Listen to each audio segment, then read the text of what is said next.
Halo teman-teman, Atalim Indonesia. Nah, kali ini kita merangkum semua soal-soal ya. Ini bagian part 1 sesuai dengan prediksi soal dan latihan sesuai dengan kisi-kisi kemampuan RB.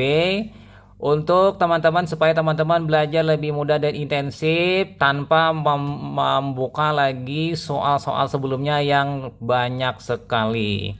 Nah, kita bahas di sini ada plebotomi, hematologi, urinalisis cairan tubuh, kimia klinik, imunologi, serologi, parasitologi, bakteriologi, sitohistoteknologi, K3 laboratorium, manajemen laboratorium, imunohematologi, media regensia, undang-undang dan Permenkes, diagnostik molekuler dan kendali mutu QC.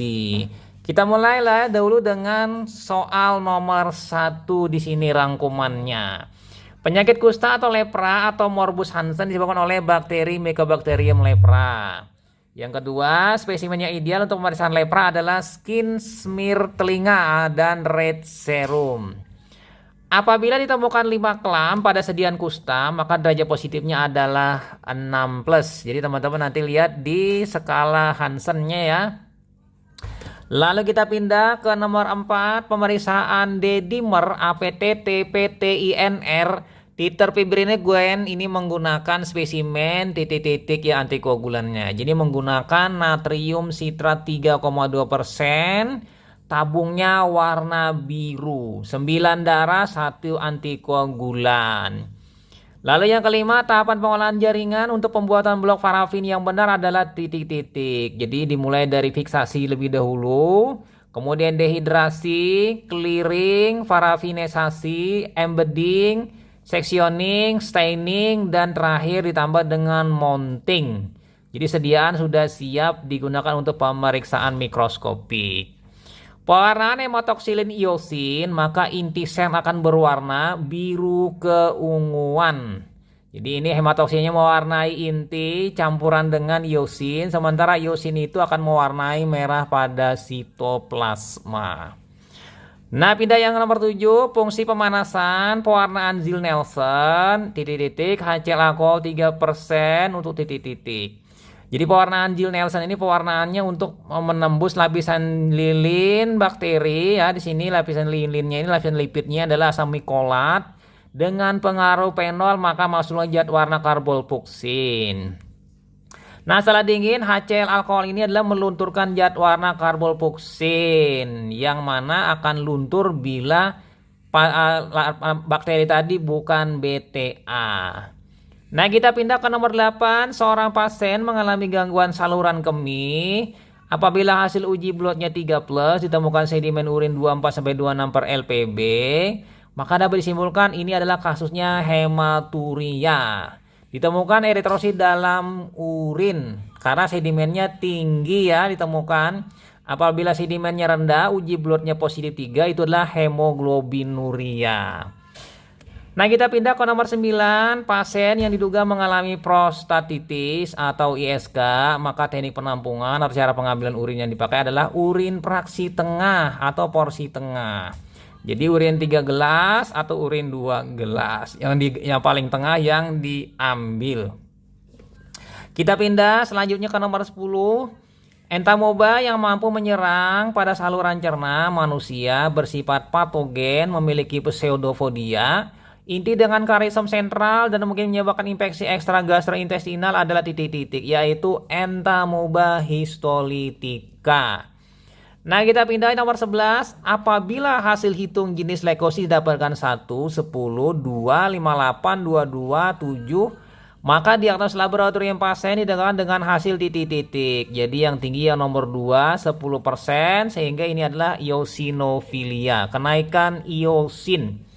Kemudian yang 12, reagen rapid HIP yang digunakan dalam strategi 3 untuk uji screening awal yaitu reagen 1 atau R1, maka harus memenuhi persyarat Kemenkes, yaitu dia harus memiliki sensitivitas tertinggi dari 3 merek yang digunakan. Jadi dia sensitifnya paling tinggi untuk mendapatkan positif pada orang sakit. Sementara R3 itu adalah spesifisitasnya paling tinggi, yaitu memberi negatif pada orang sehat. Sementara R2 itu adalah tengah-tengah. Lanjut ya, nomor selanjutnya, nomor 13, seorang tersangka pengguna narkoba nafza diuji urin karena tertangkap menggunakan sabu-sabu. Nah, maka hasil uji rapid narkoba yang positif adalah di sini metamfetamin, karena metamfetamin ini adalah sabu-sabu. Beda nanti dengan inek ya, itu adalah amfetamin.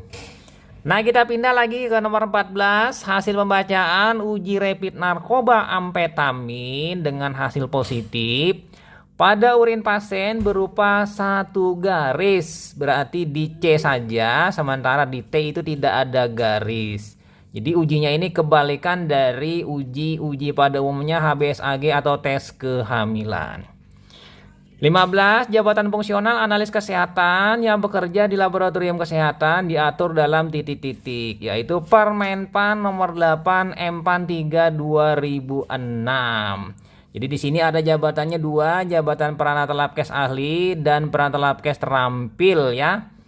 Kita pindah selanjutnya ke nomor 16. Malaria yang menyebabkan kematian pada pasien Blackwater Fever, salah satu kasus terbanyak disebut malaria tertiana maligna disebabkan oleh titik-titik, yaitu Plasmodium falciparum. Lanjut lagi nomor 17, lama pemasangan tourniquet pada lengan pasien idealnya saat plebotomi adalah titik-titik.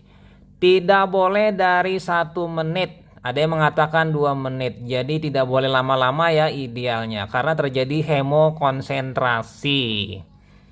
Kemudian 18, urutan penggunaan tabung vakum pada plebotomi yang benar adalah, jadi teman-teman harus memilih kultur dulu, kemudian biru berisi natrium sitrat 3,2% hemostasis, lalu kuning yang mengandung gel aktivator, lalu hijau heparin, ungu EDTA, dan abu-abu NAF oksalat.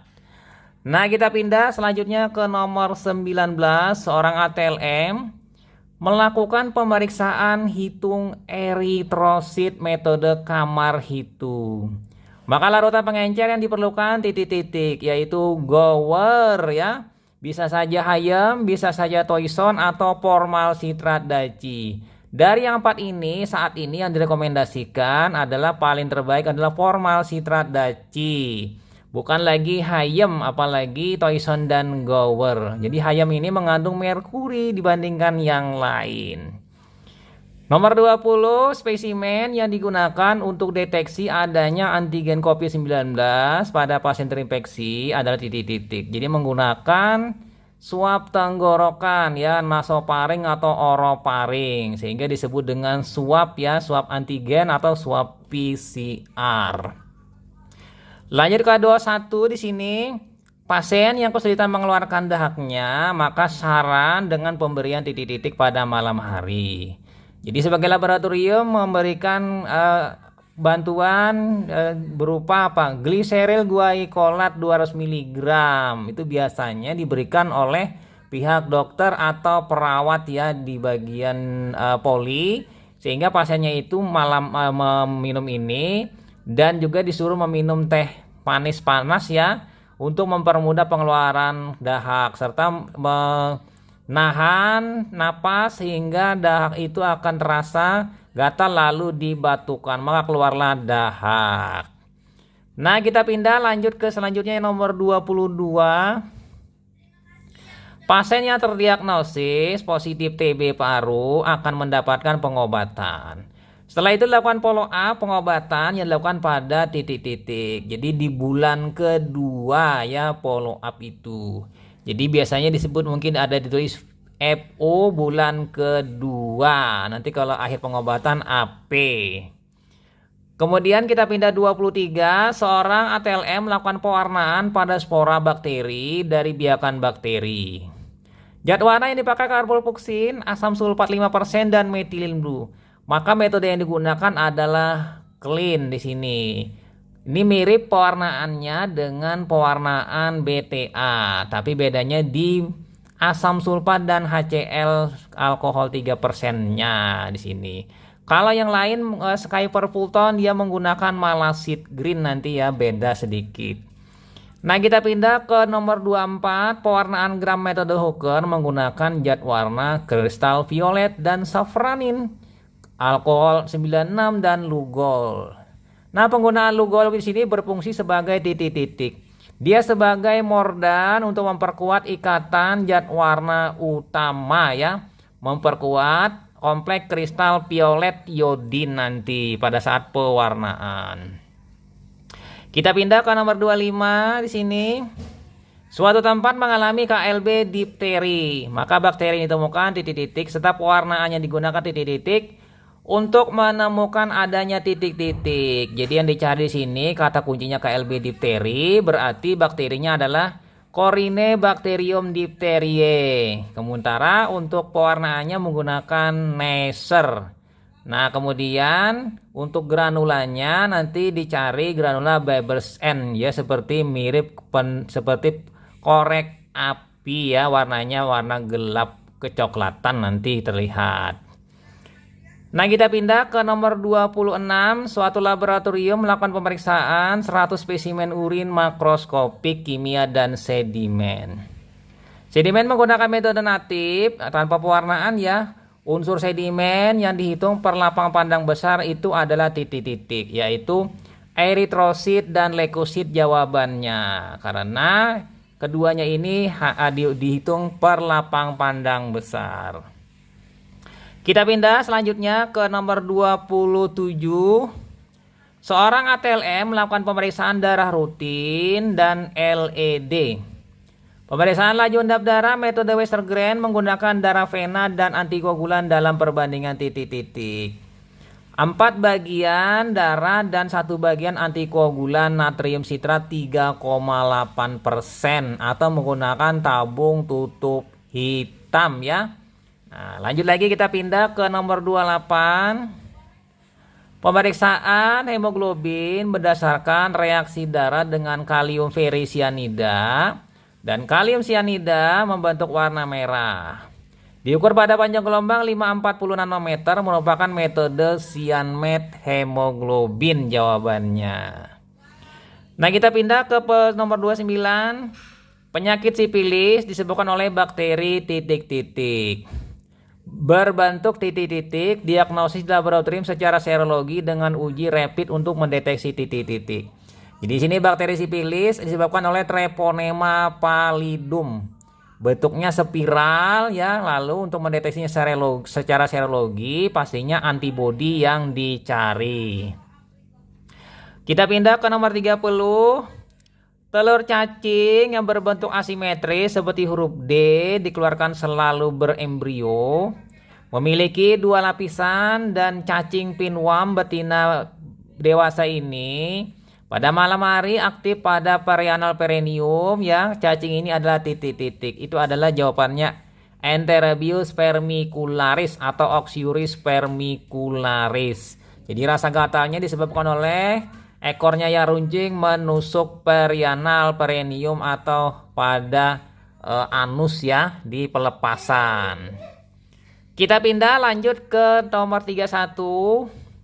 Nematoda darah dan jaringan limpe yang ditemukan di Indonesia dan menyebabkan elephantiasis titik-titik. Itu adalah Wucheria bancrofti, Brugia malai, dan Brugia timori. Jadi ada 3.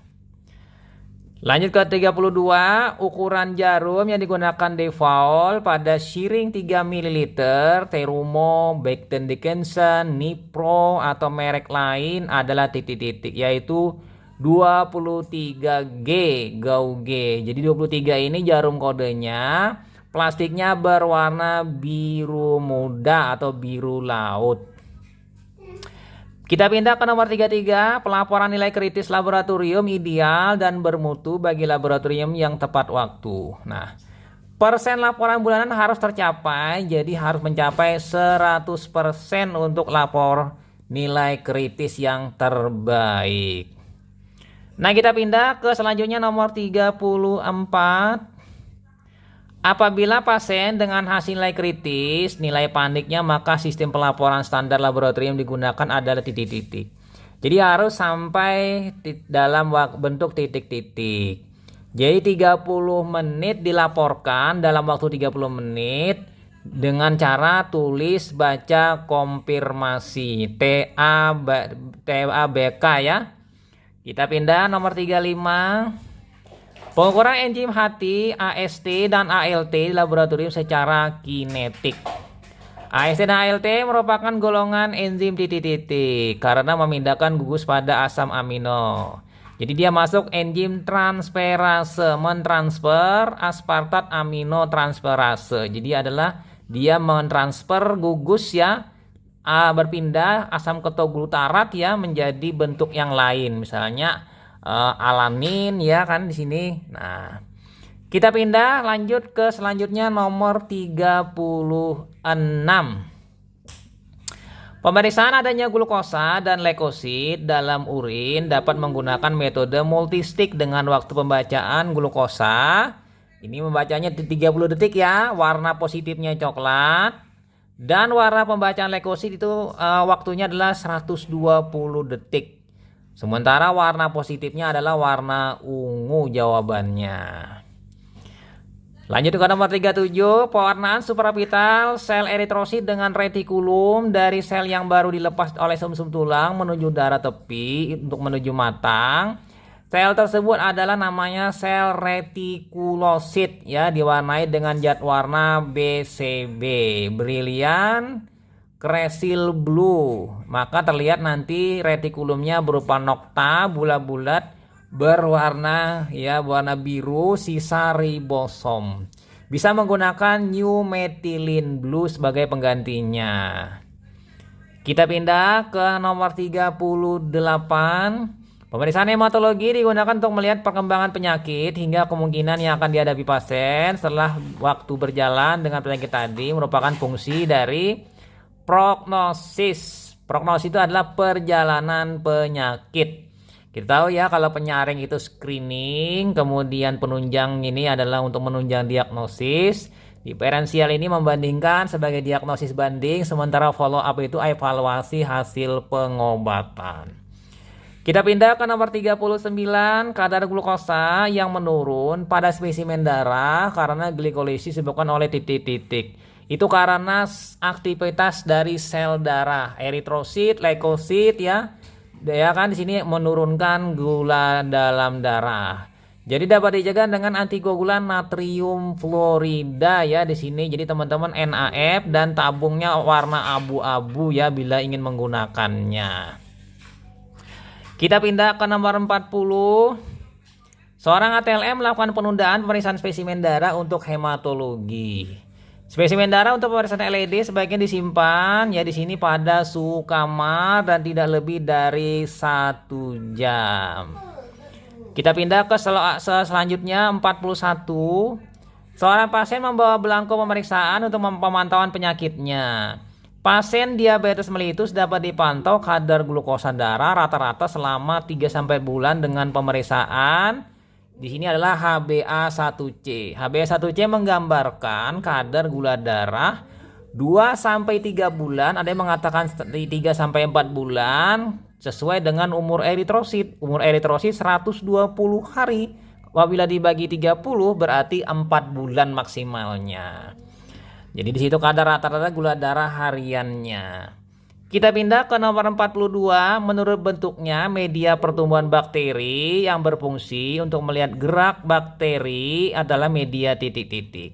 Itu medianya adalah semi solid. Contohnya adalah simedium untuk melihat gerak, melihat adanya produksi indol dan produksi gas H2S. Sementara yang lain ada yang selektif, diferensial, diperkaya agar tegak. Ini teman-teman bisa melihatnya langsung sini ya. Kita pindah ke soal nomor 43. Media Carey and Blair, Stuart dan Amis termasuk dalam media jenis adalah transport medium. Jadi Carey Blair ya kan, Stuart, ya, Amis ini adalah medium transport. Nah, kita pindah ke 44.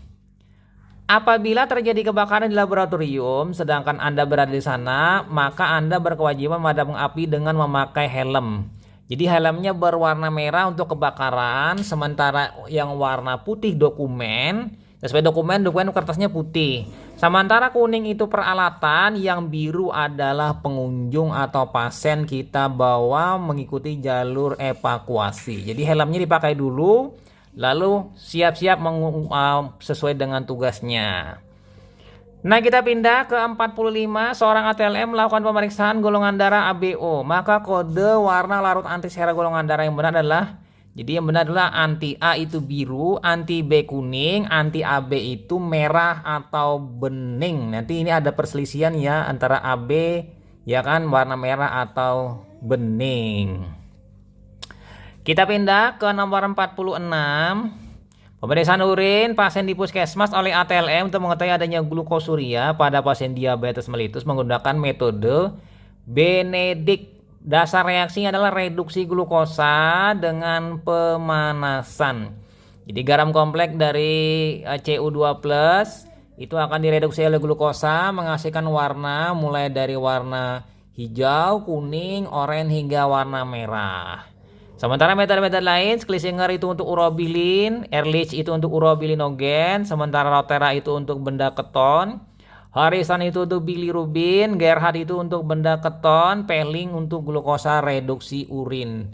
Bedanya Benedict dengan Pelling ini, Benedict langsung dipakai, kalau Pelling dicampur dulu Pelling A dan Pelling B baru bisa digunakan. Kita pindah ke nomor 47.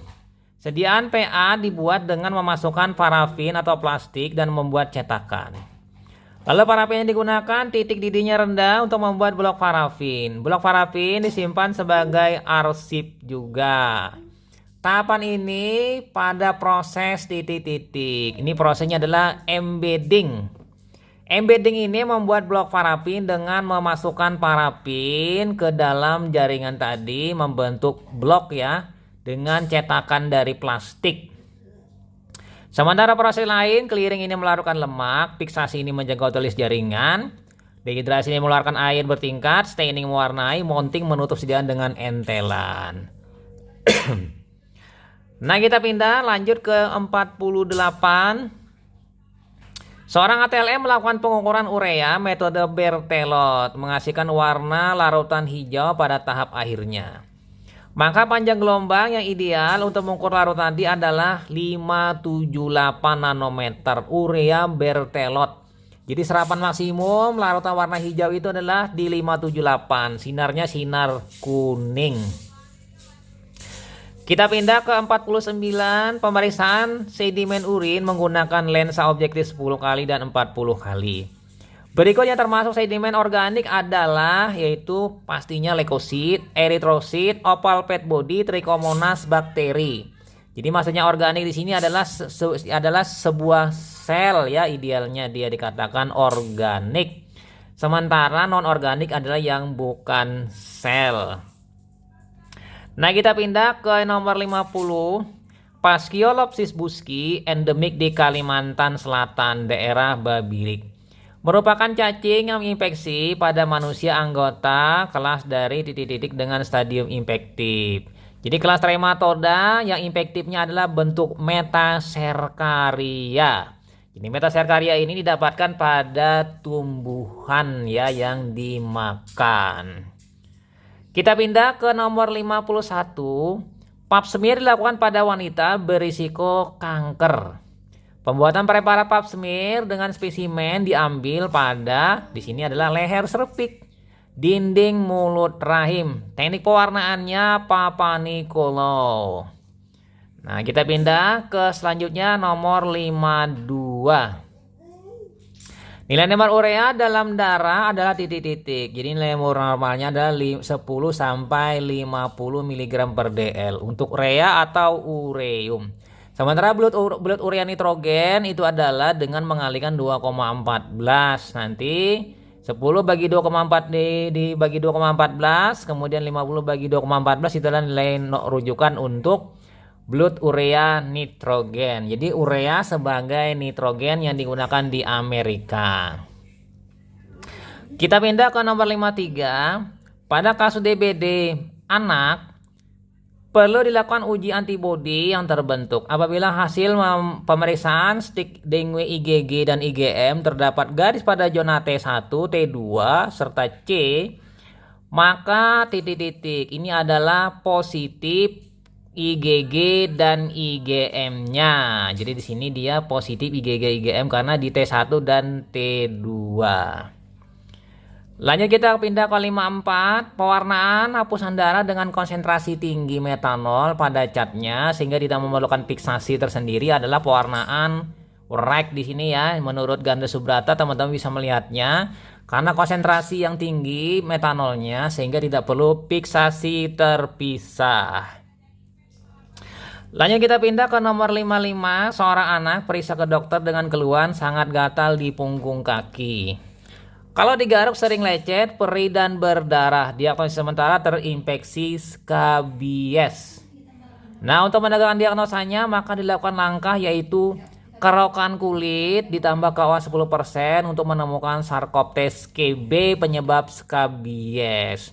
Jadi kerokan kulit lalu KOH ini untuk menghancurkan keratin kulit, maka tampak lebih jelas nanti Sarcoptes KB-nya di mikroskop. Kita pindah ke nomor 56, seorang ATLM melakukan hitung jenis leukosit pada darah pasien anak. Berdasarkan hasil tersebut didapatkan neutrofil segmen meningkat. Jumlah neutrofil segmen normal dalam darah tepi berapa? Yaitu 50-70%.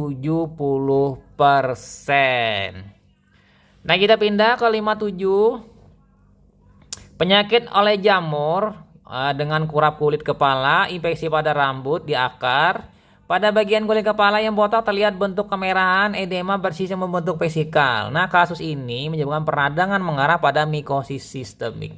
Nah, jenis penyakit ini adalah karena di bagian kepala, kepala ini adalah cap. Jadi tinea capitis ya.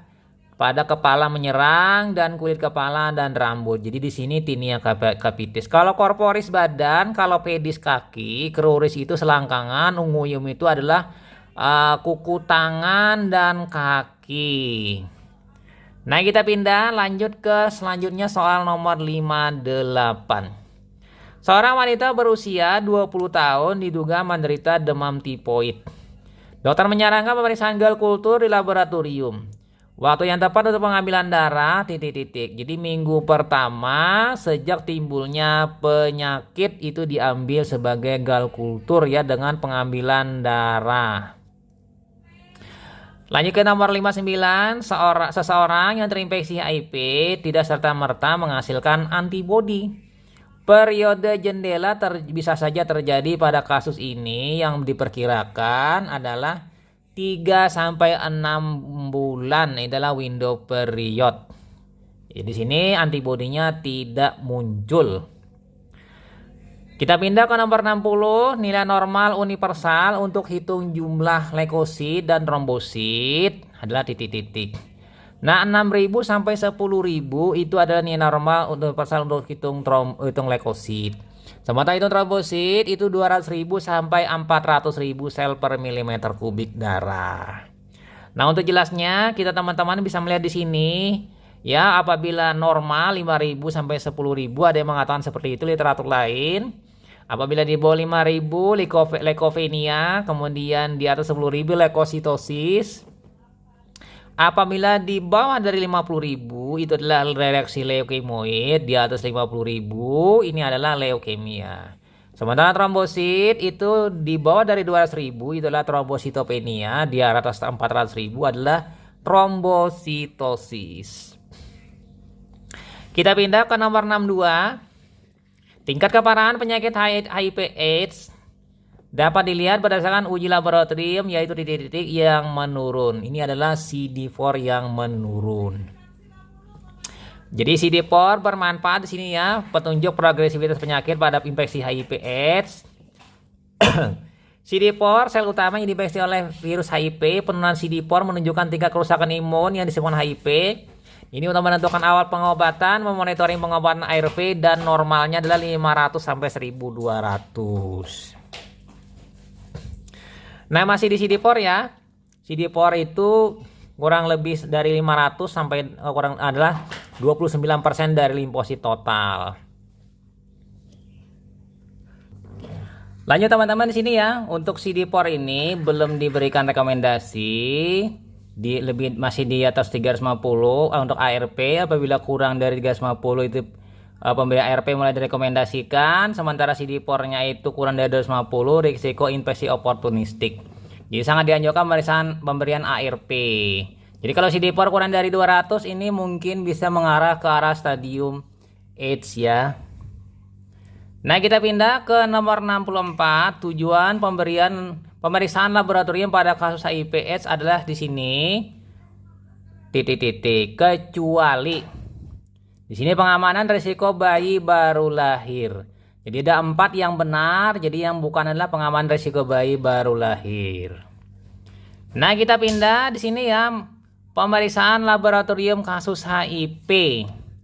Menentukan adanya antibodi, ya di sini anti HIV, menentukan adanya virus, antigen P24, pemantauan pengobatan ARP, pemeriksaan laboratorium lain, infeksi oportunistik, ya di sini pentingnya untuk kasus HIV. Nah, kita pindah ke nomor 65, pemeriksaan laboratorium metode rapid test HIV/AIDS menggunakan strategi 3 dengan 3 cut beda merek. Syarat utama cut pertama adalah memiliki sensitivitas paling tertinggi di atas dari 99 ya, sama dengan 99%. Kita pindah ke nomor 66, diagnosis strategi 2 dan 3. Ini adalah menggunakan 3 merek. Yang pertama sensitivitas tertinggi, kemudian R2 dan R3 spesifitasnya lebih tinggi dari yang pertama. Dan pastinya yang R3-nya paling tertinggi. Asal antigen atau prinsip tes harus berbeda. Nah, kita pindah ke 67. Risiko terinfeksi HIV/AIDS dapat terjadi pada keadaan berikut ini kecuali. Di sini yang kecuali adalah mencuci tangan bersama penderita HIV/AIDS itu aman-aman saja. Sementara gaya hidup seks bebas, pemakaian jarum suntik, kemudian infeksi janin pada ibu yang hamil ya, kongenital, kemudian pemakaian jarum tato bersama, ini adalah berisiko terinfeksi HIV. Nah, kita pindah ke nomor 68. ATLM sedang uji mutu regensia pewarnaan gram dengan bakteri Staphylococcus dan E. coli. Setelah dilakukan pewarnaan gram, hasilnya semua bakteri berwarna ungu. Lalu pengujian mutu cat utama dan cat penutup, hasilnya kedua cat tersebut baik. Regensia yang jelek kualitasnya adalah di sini adalah alkohol 96 karena tidak mampu melunturkan zat warna ungu sehingga bakterinya tetap berwarna ungu. Jadi yang rusak adalah alkohol 96. Nah, kita pindah ke 69 di sini. Seorang ATLM melakukan pemeriksaan feses lengkap. Menyiapkan regensia untuk pemeriksaan sisa pencernaan lemak dan feses dilakukan menggunakan regensia titik-titik. Dan diperiksa di mikroskop. Dia menggunakan regen Sudan 3. Sudan 3 ini akan memberi warna kemerahan pada lemak ya, sehingga dia terlihat nanti pada saat di mikroskopik. Jadi dia untuk mendeteksi adanya sisa pencernaan lemak. Kita pindah ke nomor 70. Warna merah pada feses disebabkan oleh titik-titik. Itu karena perdarahan segar di bagian distal atau bit ya makanan, atau rifampicin ya obat. Nah, kita pindah ke nomor 71. Antikoagulan yang lazim digunakan untuk mencegah terjadinya bekuan pada transfudan eksudat itu adalah natrium sitrat 20%. Kita pindah ke nomor 72. Tes kimia untuk menguji semi kuantitatif adanya protein dalam LCS itu adalah pandi. Dan adanya globulin dalam LCS adalah non-apel. Nah, untuk ujinya, teman-teman bisa melihat di sini ya. Kalau pandi kekeruhan, fenol dalam air, regennya non-apel ini membentuk cincin berisi amonium sulfat jenuh. Kita pindah ke nomor 73. Pembuatan hapusan darah dengan darah segar akan lebih baik. Namun mengeringkan sediaan darah ya dengan segera itu lebih penting, sebab bila tidak segera maka eritrosit akan mengalami krenasi, mengkerut dan rouleau formation. Nah, kita pindah nomor 74. Nilai normal retikulosit menurut Winthrop cara basah dan kering adalah 0,5 sampai dengan 1,5% dari eritrosit ya retikulosit. Nomor 75, prinsip dasar alat hematologi analyzer yang digunakan di laboratorium pada umumnya adalah hambatan impedansi listrik dan light scattering. Nah, kita pindah ke nomor 76.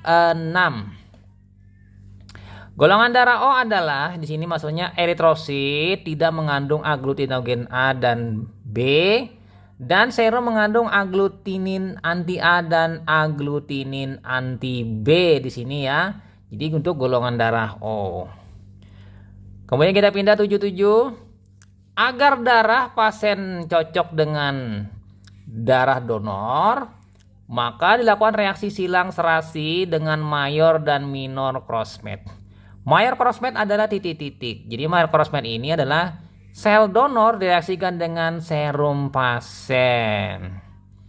Kita pindah nomor 78. Gambaran hasil laboratorium pada anemia defisiensi zat besi adalah titik-titik. Ini adalah terlihat MCP, MCH, dan MCHC kurang dari normal. Nah, kita pindah ke 79.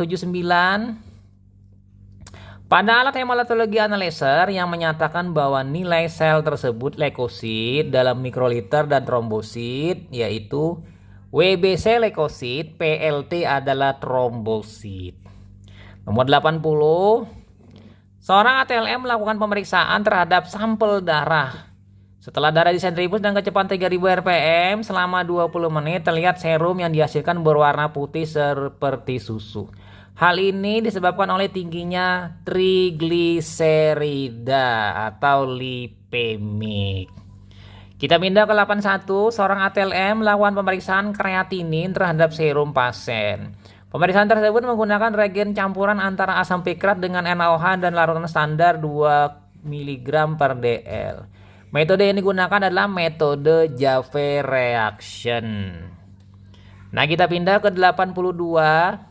Proses evaluasi terhadap tenaga kesehatan untuk menentukan kelayakan pemberian kewenangan klinis, verifikasi pendidikan, surat izin, registrasi, kompetensi pelatihan, pengalaman yang sumber mengeluarkan penugasan sebelumnya, ini adalah disebut dengan apa? Kredensial. 83. Pemeriksaan hemoglobin yang teliti, murah, peralatan tidak banyak, dan hemoglobin diperiksa hampir semua hemoglobin. Memiliki larutan standar kurva kalibrasi menggunakan larutan Drapkin adalah metode Cyanmed hemoglobin. Nah, kita pindah ke 84. Sel leukosit yang berfungsi dalam imunitas tubuh dengan cara memproduksi antibodi itu adalah limfosit. Jadi di sini ada limfosit B melalui plasma sel nanti yang memproduksi antibodi. Nomor 85 berikut ini adalah pernyataan yang tepat tentang teknik pengambilan sampel di laboratorium. Jadi yang tepat adalah puasa yang dianjurkan sebelum pengambilan sampel darah dan hanya boleh mengkonsumsi air putih 1 gelas. Nomor 86, seorang ATLM melakukan pengukuran glukosa dalam darah. Dia memilih metode pengukuran hasil terbaik. Metode rujukan gold standar untuk pemeriksaan glukosa yang harus dipilih adalah heksokinase. Jadi untuk glukosa yang paling terbaik adalah heksokinase, bukan GOD-PAP. Nah, kita pindah ke POCT. Di sini dia memiliki keuntungan ya. Hasil cepat, tindakan medik lebih cepat, mudah dilaksanakan bedside, TAT rendah, ya pendek ya. Pre-analytical error menurun, menurunkan mortalitas dan morbiditas, meningkatkan mutu pelayanan, mempermudah pelayanan. Sementara kerugian dari POCT, kemungkinan mahal, kualitas sampel tidak seragam, teknik pengambilan spesimen tidak sama, keadaan dipengaruhi elekterus, lipemik, dan hemolisis serta volume.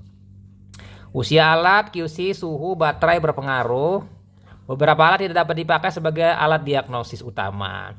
Beberapa alat memiliki range pengukuran yang dibatasi sehingga akan muncul high dan low. Kita pindah ke nomor 88. Seorang ATLM baru lulus kuliah dan bekerja. Kesulitan plebotomi pada anak. Pemilihan pena yang tepat untuk penunjukan plebotomi yang paling utama adalah adalah pena median cubital yang harus dicari lebih dahulu. Nomor 89, parameter pemeriksaan urinalisis yang dapat menyimpulkan adanya infeksi saluran kemih oleh bakteri adalah titik-titik. Jadi sini adalah leukosit dengan adanya leukosituria, kemudian nitrit pada sticknya, kemudian mikroskopik ditemukan bakteri, dan pada stick juga ditemukan leukosit esterase. Kita pindah nomor 90. Apabila ditemukan banyak sedimen urin dengan bentuk seperti amplop belah ketupat, bentuk monohidrat dan dihidrat dengan pH urin 5, maka kristal yang mungkin ditemukan adalah kalsium oksalat, monohidrat, dan dihidrat. Kita pindah ke nomor 91. Erlenmeyer tabung reaksi cawan Petri merupakan alat-alat gelas. Cara sterilisasi alat gelas tersebut adalah menggunakan oven suhu 175 derajat Celcius selama 90 menit. Nah, berikut ini nomor 92, syarat-syarat media yang baik agar mikroorganisme dapat tumbuh. Dia harus mengandung semua nutrisi yang diperlukan oleh mikroba tersebut. Memiliki tekanan osmosis dengan muka yang oke dan pH yang sesuai. Tidak mengandung zat penghambat terhadap bakteri tersebut, harus steril. Nomor 93, enzim yang berguna untuk menggambarkan fungsi hati dan metabolisme hati adalah titik-titik. AST, ALT, dan ALP. Mungkin ada nanti gamma GT juga ya. Nomor 94, hasil laboratorium didapatkan enzim AST 500, ALT 440, HBsAg positif, anti HBs negatif, bilirubin 7,1, maka pasien tersebut adalah terkena hepatitis B atau hepatitis virus B. Jadi terinfeksi virus hepatitis B. Nomor 95, plasma pada darah didapatkan dengan cara penambahan antikoagulan, misalnya EDTA, dan disentrifugasi darah tadi sehingga terpisah menjadi sel dan cairan plasma. Nah, kita pindah nomor 96, pengertian virus adalah jasad hidup terkecil berukuran 20 sampai 300 nanometer yang terdiri dari atas RNA atau DNA dengan kapsid berupa protein. Nomor 97, virus demam berdarah dengue DBD ditularkan oleh nyamuk Aedes aegypti dan Aedes albopictus. Jadi mungkin ada salah satu ya yang paling banyak Aedes aegypti. Kita pindah ke 98. Berikut ini kekebalan yang didapat melalui ASI oleh anak dari ibu, termasuk dalam kekebalan adalah pasif alami. Jadi si anak pasif tidak membuat, alami karena diberikan melalui transplasenta.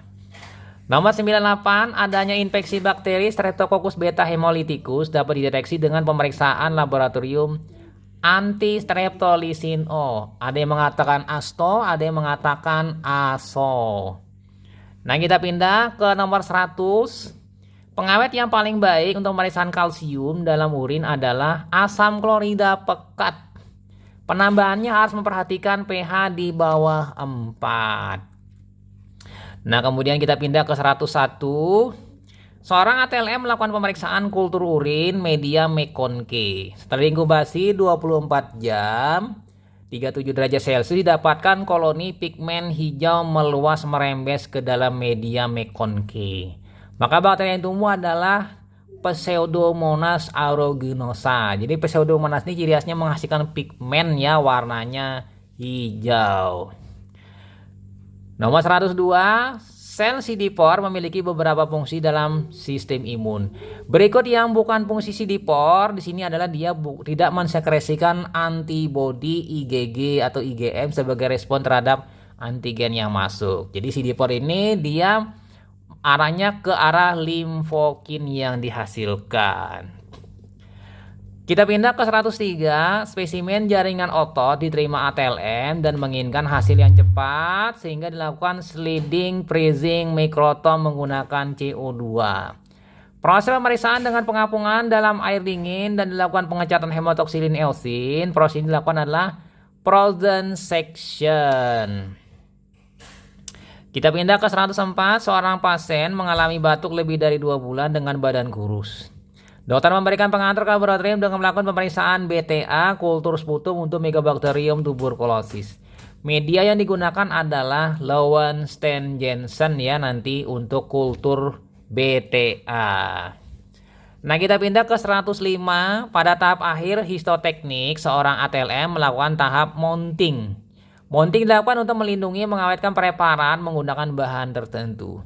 Bahan yang digunakan pada tahap mounting ini adalah entelan atau menggunakan balsam Kanada sebagai lemnya ya untuk merekatkan koper gelas pada objek gelas.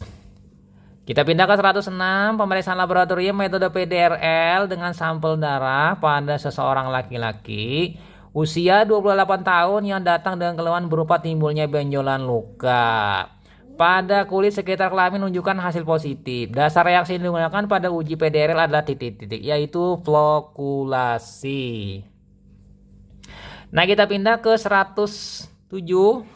Seorang pasien laki-laki 24 tahun mengalami diare atau disentri diikuti kolik abdomen, tenesmus, nausea, dan muntah-muntah. Pemeriksaan tinja pasien di laboratorium ditemukan bentuk kista inti 4. Jadi penyebab diare di sini adalah Entamoeba histolytica. Dia mengalami disentri amobik. Nah, kita pindah ke 108 di sini pada pemeriksaan sitohistologi. Jaringan akan diperiksa harus diproses beberapa tahapan sebelum akhirnya dilakukan pewarnaan. Proses penarikan air secara aktif dalam jaringan dengan menggunakan zat yang bisa menggeser air dari jaringan. Proses ini adalah disebut dehidrasi. Menarik air dari jaringan. Jadi air tadi ditarik dengan alkohol bertingkat ya di sini sehingga jaringan tadi kehilangan air. Nah, kita pindah lanjut ke nomor 109. Pada kondisi pasien dengan anemia hemolitik dengan jaundice, maka parameter pemeriksaan laboratorium yang benar untuk kasus ini adalah titik-titik. Jadi bilirubin total serum meningkat ya, anemia hemolitik. Nah, dengan memeriksa nanti bilirubin direct, maka didapatkan bilirubin indirect yang tinggi. Karena kasus anemia hemolitik inilah prehepatik, jadi bilirubin indirectnya yang tinggi. Untuk mengetahuinya, kita harus mengukur bilirubin total ya, karena bilirubin directnya normal. Nah, kita pindah ke 110. Sediaan sitologi dari pasien dicurigai adanya keganasan datang ke laboratorium. Patologi anatomi. Diberikan fiksasi formalin, namun setelah dibuat preparat terlihat sediaannya menjadi rusak. Hal ini karena fiksasinya yang tidak tepat atau tidak baik. Nah, kita pindah ke 111, tipe alat pelindung diri yang teman-teman harus ketahui di sini. Jadi sarung tangan atau gloves untuk proteksi tangan, gown atau apron ini proteksi kulit atau pakaian. Sementara masker dan respirator ini adalah masker untuk mulut dan hidung, respirator untuk saluran napas ya. Sementara goggle atau kacamata ini untuk mata, face shield untuk proteksi wajah, mulut, hidung, dan mata. Sementara sepatu untuk proteksi di kaki. Nah, kita pindah ke 112. Dehidrasi diperlukan pada tahapan pemeriksaan jaringan agar air dapat ditarik dalam sel. Berikut ini adalah reagen yang dapat digunakan untuk dehidrasi kecuali yaitu silol. Silol ini adalah untuk membeningkan atau menjernihkan jaringan. Jadi dehidrasi dengan alkohol bertingkat. 113, seorang ATLM menerima pasien 54 tahun dengan keluhan lemah, letih, lesu, banyak makan, perut buncit, anemia. Surat pengantar untuk periksa tinja untuk ditemukan telurnya di sini. Dibuat preparat langsung dan diperiksa bawah mikroskop. Reagen yang digunakan untuk pemeriksaan tinja ini adalah titik-titik, yaitu iosin 2%. Bisa menggunakan Lugol 1% atau menggunakan NaCl 0,9%. 114, uji serologi untuk melihat kenaikan titer dan mengetahui tipe virus yang menyebabkan sakit dengan menggunakan eritrosit sebagai indikatornya dalam reaksi aglutinasi adalah titik-titik. Ini adalah reaksi hemaglutinasi. Misalnya kita mengidentifikasi virus dengue. Nah, kita pindah ke 115. Seorang ATLM menerima pasien membawa belangko pemeriksaan dari seorang dokter. Pemeriksaan laju endap darah menggunakan metode Westergren. Metode ini dalam proses pengendapannya terjadi dalam 3 fase. Nah, pada fase LED ini, fase 1 adalah fase apa? Ini adalah fase di mana sel-sel eritrosit membentuk rouleau formation lebih dahulu. Nah, kita pindah ke 116. Keadaan ditemukan peningkatan kadar asam urat dalam darah disertai adanya senyawa keton akibat kontrol glukosa dan lemak yang tidak baik pada penderita diabetes mellitus disebut dengan ketoasidosis. Ketonya dalam darah tinggi, asidosis karena pH darah turun. Kita pindah lanjut ke 117. Sel-sel darah dibuat dalam hepar, lien, dan sumsum tulang. Berlangsung pada fetus berumur 1,5 bulan sampai 9-10 bulan. Merupakan fase di sini hepatosplenolimfomyoloid. Fase di mana dibentuk di hepar, hepatosplen ini limpa, kemudian limpe ya, dan myoloid di sini adalah di sumsum tulang. 118. Larutan pengencer sperma untuk hitung jumlah sperma menggunakan larutan natrium bikarbonat 5%. Fungsi larutan ini adalah mengencerkan dan mematikan sperma agar tidak bergerak saat dihitung. Nah, untuk 119 inilah syarat objek gelas yang ideal. Jadi bersih, kering, dan bebas dari lemak. Sebaiknya menggunakan yang baru untuk hasil optimal. Gunakan jenis clear @G bukan jenis prostate. Karena prostat ini digunakan untuk BTA. Kemudian lagi dapat dihilangkan lemaknya dengan alkohol dan dikeringkan atau mungkin dengan nyala api. Gelas penghapus itu rata baru sudut-sudutnya hilang serta dapat digosok untuk menghilangkan sudutnya. Nah, kita pindah ke 120. Pada kasus wabah kolera, pada spesimen diambil dan dikirim ke laboratorium menggunakan media transport khusus. Media transport untuk bakteri Vibrio adalah titik-titik. Ini adalah alkali pepton water, APW nanti ya. Nah, alkali pepton water ini adalah media kaldu untuk pengayaan spesimen Vibrio ya dari makanan, air, sampel klinis. Jadi air pepton ini permulakan untuk khusus bakteri Vibrio. pH-nya adalah 8,4. pH basa ini memungkinkan pertumbuhan Vibrio lebih bagus dan menghambat bakteri lain. Kita pindah ke 121. Di dalam sitoplasma neutropil penderita infeksi berat atau demam menyertai kerusakan jaringan serta ditemukan granula besar berwarna gelap, diduga bukan benda inklusi, benda di fagositosis tapi granula berisi enzim diagregasi secara abnormal. Maka ini disebut dengan granula toksik. Nah, kita pindah ke 122. Susunan eritrosit seperti tumpukan keping mata uang logam pada keadaan konsentrasi hemoglobin yang meningkat. Ini dinamakan rouleau formation ya, seperti pada gambar. 123. Sel berproliferasi cepat mengalami gangguan perkembangan. Sel-sel seri granulosit cenderung berubah menjadi abnormal khususnya metamyelosit. Kelainan metropil akibat defisiensi vitamin B12 dan atau asam folat sehingga segmennya abnormal disebut dengan titik-titik, yaitu hipersegmentasi neutropil. Segmennya neutropilnya 5 sampai 8 lobi atau lobus. Kita pindah ke 124. Sel coreng atau semut G-sel merupakan sel limfosit mudah rusak. Hanya terlihat inti irreguler saat dilakukan pewarnaan sedia nafus darah dan ini merupakan ciri khas dari leukemia limfositik kronik. Kita pindah ke 125. Bentuk mudanya banyak sekali dibandingkan bentuk agak tua, myelosit dan metamyelosit sedikit sekali, lalu bentuk tua banyak sekali. Neutropil batang dan segmen. Keadaan ini di mana seakan-akan terdapat suatu kekosongan, maka disebut dengan hiatus leukemicus. Jadi promyelosit dan myeloblas itu tinggi, sementara myelosit metamyelosit sedikit, segmen dan batang tinggi.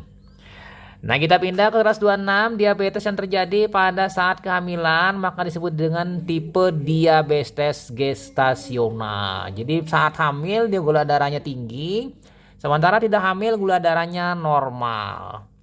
Kita pindah ke 127. Parameter makroskopik dengan mengamati visual warna kejernihan, volume serta bau. Warna urin normal disebabkan oleh urokrom dan urobilin. Ini teman-teman bisa menceknya di buku Ganda Subrata. Pemeriksaan urin menggunakan metode Bank, asam asetat 6% dengan menggunakan pemanasan.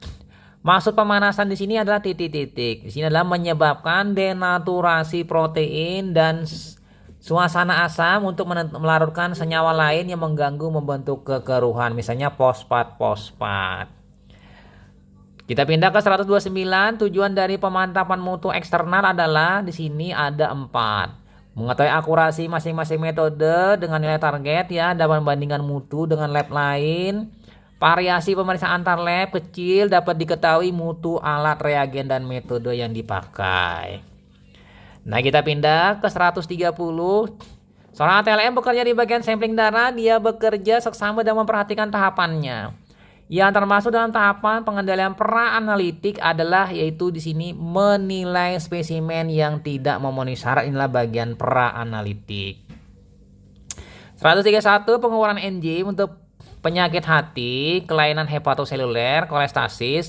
Keracunan barbiturat alkohol adalah menggunakan enzim gamma GT, gamma glutamil transferase. Kita pindah ke 132. Seorang ATLM akan melakukan pemeriksaan alkali fosfatase dan gamma GT pada pasien sebanyak 50 spesimen. Program pentameter yang dipilih adalah reaksi kinetic increase dan menggunakan panjang gelombang 405. Kita pindah ke 133. 4 buah berada di luar 1 SD berturut-turut yang merupakan penolakan menggambarkan kesalahan sistematis. 4 hasil kontrol terakhir dari level kontrol yang sama across run dan berbeda within run berada pada sisi yang sama di atas dari nilai 1 SD, di bawah min 1 SD. Ini merupakan terkena aturan Westgate pada 41S. Ciri khasnya adalah 4 berturut-turut di wilayah 1 SD. Jadi 41S. Terlihat pada gambar berikut ini. Kita pindah ke 134.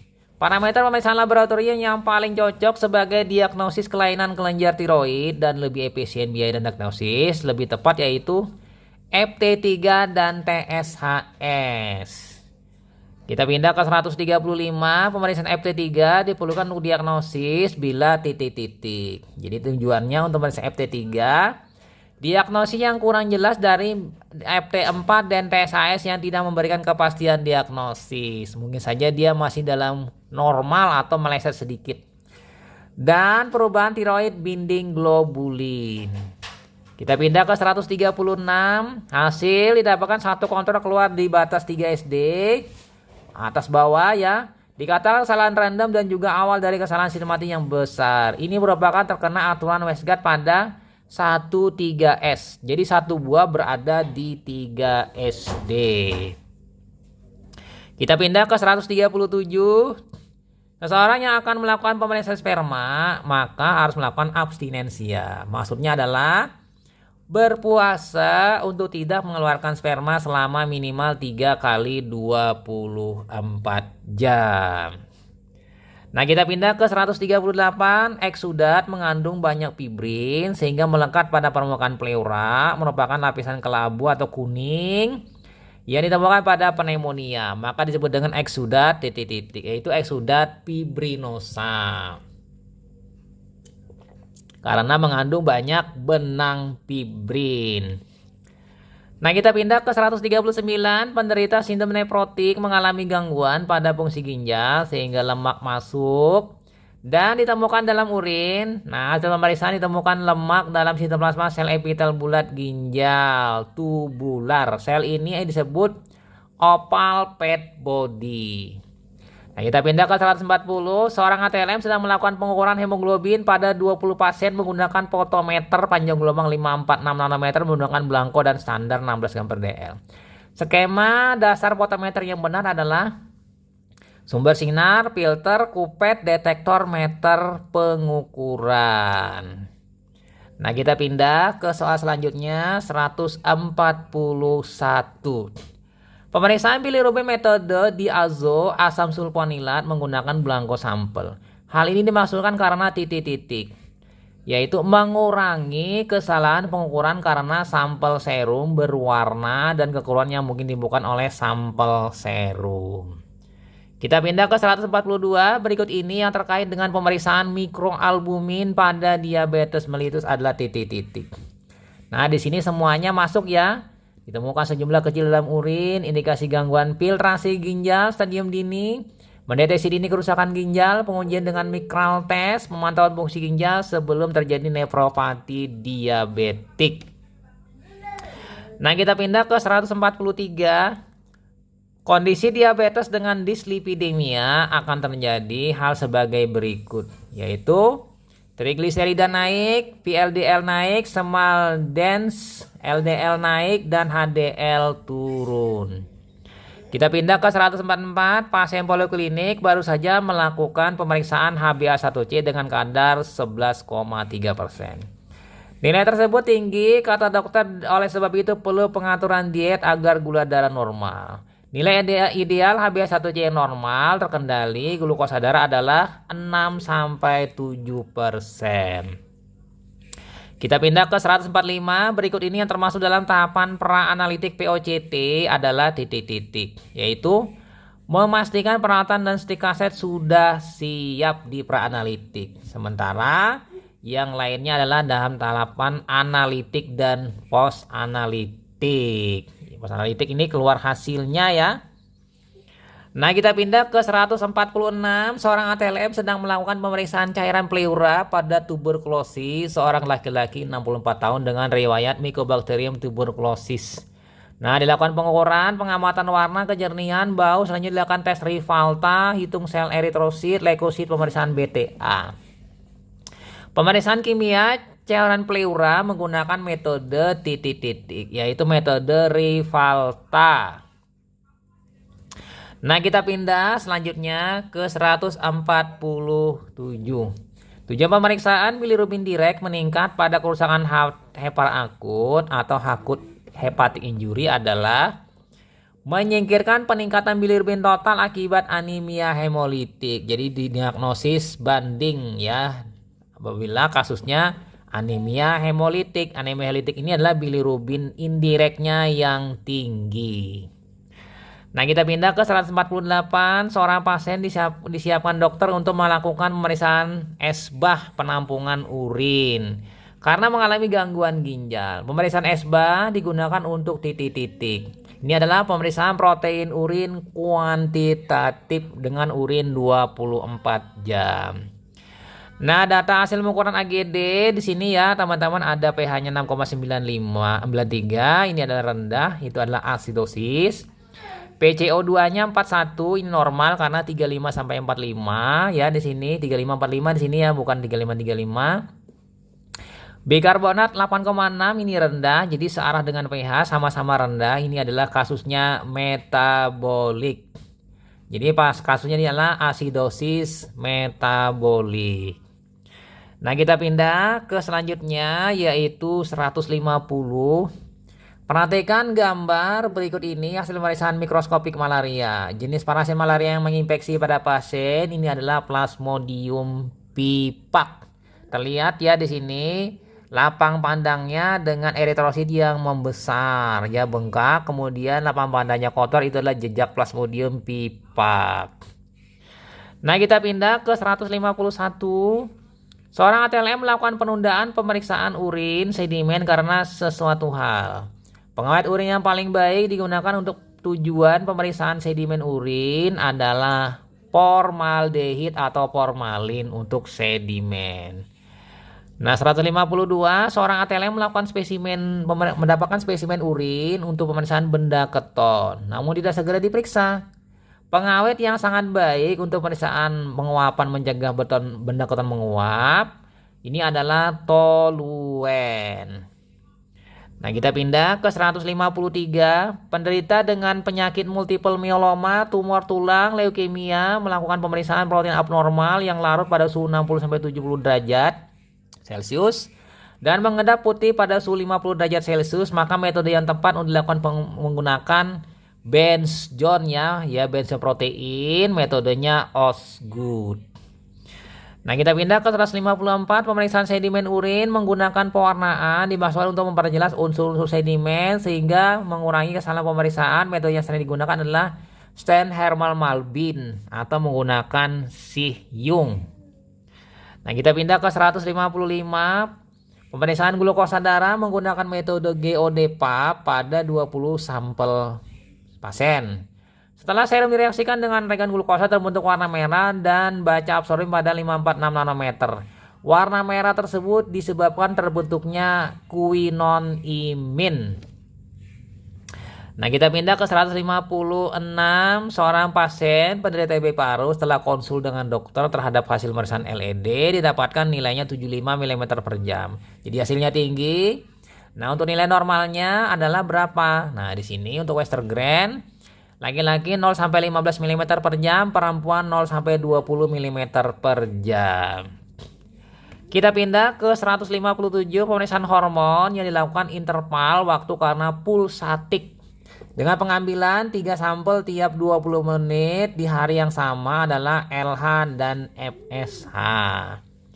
Nah, kita pindah ke 158, perhatikan gambar hapusan darah di sebelah yang ditunjuk panah adalah kelainan terjadi pada eritrosit. Nah, terlihat bintik-bintik berarti di sini adalah basophilic stippling.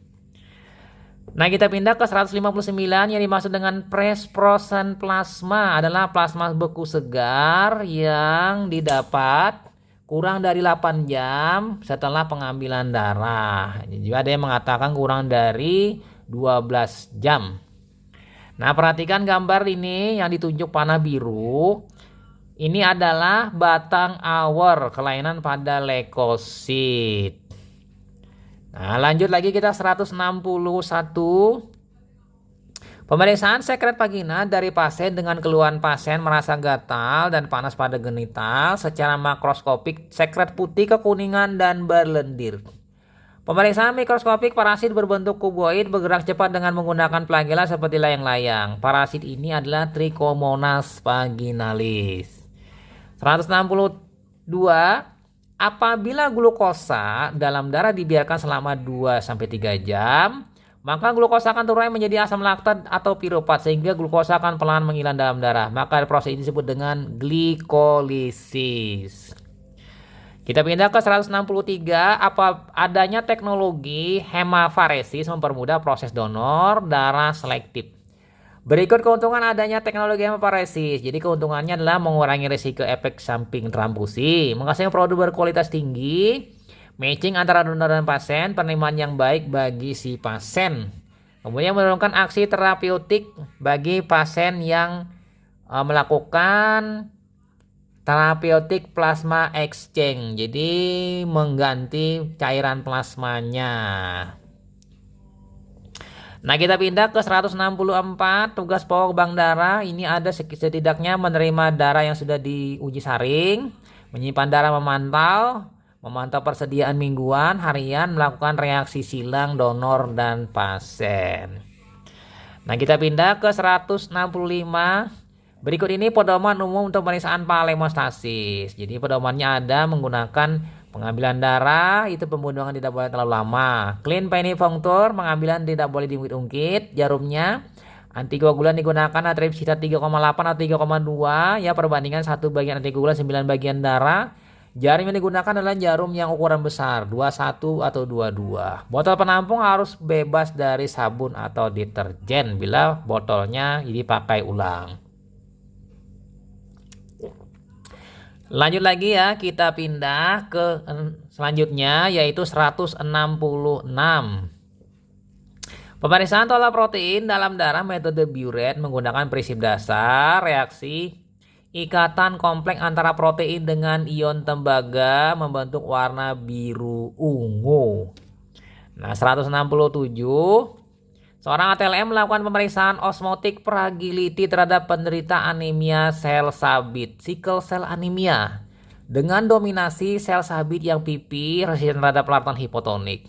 Maka kondisi ini dapat disimpulkan adalah fragilitasnya menurun, resistensi meningkat. Jadi kalau sel sabit ini untuk pecahnya lambat sehingga resistensinya meningkat. Nah, kita pindah ke 168. Cacing berbentuk pita, ukuran hingga mencapai 12 meter, memiliki celah pengisap 2 di Botrio. Penyebaran di Asia Timur, Tengah Laut Mati, dan Eropa Timur. Penularan terkait dengan memakan ikan mentah atau kurang masak, maka cacing ini adalah Dipilobotrium latum atau Dibotrio cephalus latus. Nah, kita pindah ke 169. Kutu yang menyerang pada kepala, memiliki siklus pendek, ekor menyerupai huruf P, memiliki segmen pada tubuh, tidak bersayap, menyebabkan gatal, Pagabon erorum, kissing bug, penularan melalui telur. Pada spray bantal kutu tersebut adalah Pediculus humanus capitis. Inilah kutu rambut. Nah, kita pindah ke 170. Jamur termasuk non-dermatophyta, menyebabkan hipopigmentasi pada kulit, bercak putih, gatal, menyerang pada permukaan kulit, sukar dibiarkan, tidak mencerna, merusak keratin hingga dalam kulit, dengan sinar menunjukkan fluoresen, menyerang kulit, tampak umumnya menyebabkan tinea versicolor. Maka jamur tersebut adalah Malassezia purpur. Jadi panu. Nomor 171, seorang ATLM melakukan pemeriksaan laboratorium parameter anemia dengan hasil pemeriksaan kadar hemoglobin 12, hematokrit 36, eritrosit 4 juta, retikulosit 1,7%, pemeriksaan sediaan darah tebal ditemukan malaria. Maka nilai indeks eritrosit adalah yang benar MCP-nya 90, FL, MCA 30 PG, MCHC 33%. Jadi perhatikan di sini adalah satuannya. Nah, kita pindah ke 172. Pemeriksaan adanya infeksi sifilis pada manusia dilakukan secara spesifik menggunakan ekstrak antigen Treponema pallidum. Merupakan pemeriksaan konfirmasi, dapat diukur titer atau kadarnya menggunakan teknik hemaglutinasi. Teknik ini menggunakan metode TPHA, Treponema pallidum hemaglutinasi. Kita pindah ke 173. Seorang ATLM melakukan pengambilan spesimen untuk analisa elektrolit. Berdasarkan tersebut, dia memilih antikoagulan sebagai pengawet darah. Antikoagulan yang bekerja dengan cara antitrombin dan antitromboplastin dan merupakan antikoagulan normal dalam tubuh. Dipakai dalam jumlah sedikit dan relatif mahal. Ini antikoagulannya adalah heparin. Kita pindah ke 174. Pengukuran hemoglobin menggunakan cara berdasarkan atas reaksi hemoglobin terhadap asam kuat encer membentuk asam hematin dengan membandingkan warna standar, merupakan metode pemeriksaan Sahli hemometer. Nah, kita pindah ke 175. Pemeriksaan laboratorium faal hemostasis dilakukan dengan cara menusuk cuping telinga pasien dan membiarkan darah mengalir sambil dihisap dengan tisu kering dan menghitung waktu perdarahan berhenti. Dinamakan bleeding time, waktu perdarahan. Nah, kita pindah ke 176. Seorang ATLM sedang belajar kembali ilmu tentang faal hepar saat melakukan pemeriksaan AIS dan ALT. Ya, di sini ya. Termasuk fungsi hepar adalah di sini ada 4 sidangnya. Detoksifikasi, metabolisme interkompresi asam amino, pengaturan volume darah, produksi menyimpan darah, mengatur kadar glukosa darah, glikogen dalam keseimbangan. Nah, kita pindah ke 177. Pemeriksaan serologi mendeteksi adanya penyakit autoimun karena terbentuknya antibodi pada persendian, sehingga pasien mengalami rheumatoid adalah RAF, rheumatoid arthritis factor. Nah, kita pindah ke 178. Bakteri yang digunakan untuk indikator pencemaran pada air minum atau air bersih yang merupakan cemaran pada pH manusia. Diperiksa menggunakan MPN berbentuk batang, meragikan hampir semua gula, menghasilkan indol, penghuni usus manusia, merupakan menghasilkan gas pada biakan. Bakteri tersebut adalah bakteri Escherichia coli. 179. Keadaan ditemukan ukuran eritrosit yang bervariasi, ada mikrosit, makrosit, normosit pada sediaan hapus darah. Pada penderita anemia defisensi vitamin B12 dan asam folat adalah anisositosis. Nah, kita pindah ke 180. Dokter meminta pemeriksaan PT, INR, dan APPT pada pasien dengan terapi heparin. Pengambilan spesimen menggunakan tabung vakum biru. Pemeriksaan plasma protein time digunakan untuk menguji titik-titik. Dia untuk menguji jalur ekstrinsik pembekuan darah. Walaupun juga di sini nanti dia masuk dalam common pathway. Nah, kita pindah ke 181. Seorang ATLM melakukan konfirmasi pemeriksaan dengan manual benda keton karena pemeriksaan metode multistik hasilnya positif. Metode pemeriksaan benda keton berdasarkan reaksi keton dengan periklorida 10% membentuk warna merah anggur. Ini adalah metode Gerhardt ya. Kalau yang warna ungu itulah metode Rotheran nanti cincin ungu. Kita pindah ke 182 membedakan urin dengan cairan tubuh lain. Jadi ini penting pada kasus narkoba. Pastinya kalau urinnya itu baru dikemikan itulah segar dan hangat. Jadi bau urinnya sangat khas dan berkemi di hadapan petugas. Kemudian uji yang kedua karena urin segar pakai uji urobilinogen dengan Ehrlich. Nah, yang ketiga adalah melihat adanya fosfat sulfat karbonat dengan BaCl2. Ini yang paling banyak dipakai. Bisa juga adanya epitel squamous dalam urin, adanya urea tinggi dalam urin dengan reaksi Berthelot, atau yang paling terbaik dari semua ini adalah nomor 6, uji kreatinin. Jadi reagen asam pikrat metode JAPE direaksikan dengan urin, maka seketika berwarna orange. Nah, kita pindah ke 183, izin dan penyelenggaraan praktek pelayanan laboratorium oleh tenaga ATLM diatur regulasi hukum di Permenkes RI nomor 42 tahun 2015. Nah, kita pindah ke 184. Seorang ATLM melakukan pemeriksaan bilirubin terhadap pasien hepatitis B virus. Serum tampak kuning tua berarti mengandung bilirubin direct tinggi. Sifat-sifat bilirubin direct adalah di sini mudah larut dalam air. Dapat difiltrasi oleh ginjal, ditemukan dalam urin, mewarnai jaringan karena terkonjugasi dengan asam glukoronat. Nah, untuk bilirubin indirect nanti lawannya. Nah, kita pindah ke 185 pada saat uji silang serasi pasien dan donor, maka ikut serta juga uji menggunakan CCC. Maksud penambahan reagen CCC pada reaksi silang serasi adalah titik-titik, yaitu melihat urutan pekerjaan telah dilakukan dengan benar menggunakan CCC, cum control cell. Nah, lanjut ke 186, seorang ATLM melakukan pewarnaan khusus hematologi yaitu PAS, periodic acid skip.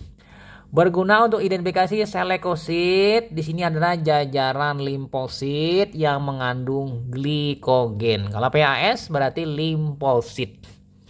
Nah, kita pindah ke 187. Kreatinin serum diukur lebih banyak menggunakan fungsi ginjal dibandingkan urea. Ya, di sini menggambarkannya.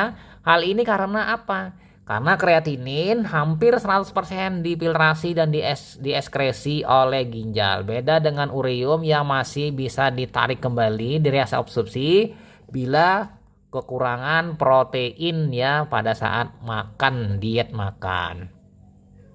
Nah, kita pindah ke 188, pemeriksaan kreatinin metode JAVE dengan deproteinisasi menggunakan pengendap protein trikloroasetik asid, dimaksudkan untuk titik-titik kecuali.